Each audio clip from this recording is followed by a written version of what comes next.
Jens Weidmann signaled he's open to succeeding Mario Draghi as head of the European Central Bank, the Bundesbank chief's strongest hint so far that he wants the job. "I believe that every member of the governing council should have the willingness to contribute to monetary policy also in a different role," the German told Funke Mediengruppe in an interview published Saturday.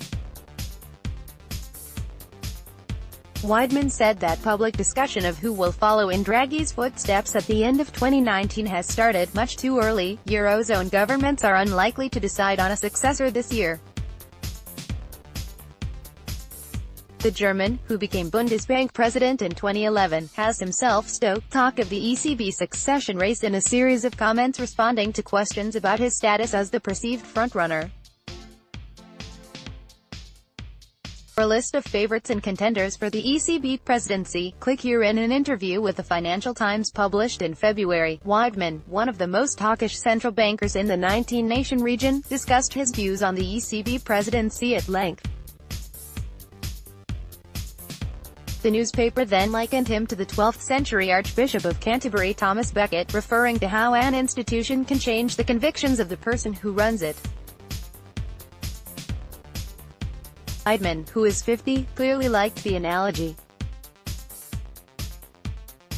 He used it just days later in describing incoming ECB Vice President Luis de Guindos. The Spaniard's move, directly from the helm of his country's economy ministry, has raised eyebrows in Frankfurt and elsewhere because of the implications for ECB political independence. In his interview with Funke, which will be published in a number of German newspapers as well as West France, he also reiterated his call for ending asset purchases soon. Investors predict bond buying won't continue beyond the end of the year, and I consider that thoroughly plausible because the economy in the euro area is doing markedly well and businesses are very much working to capacity. The ECB's Governing Council next meets on June 14 to set monetary policy. So far, officials have refrained from discussing their strategy to unwind unprecedented stimulus.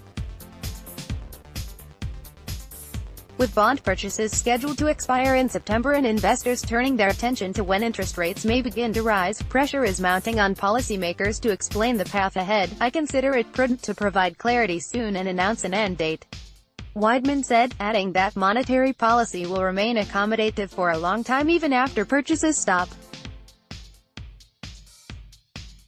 The road back toward normalization will be a very long one.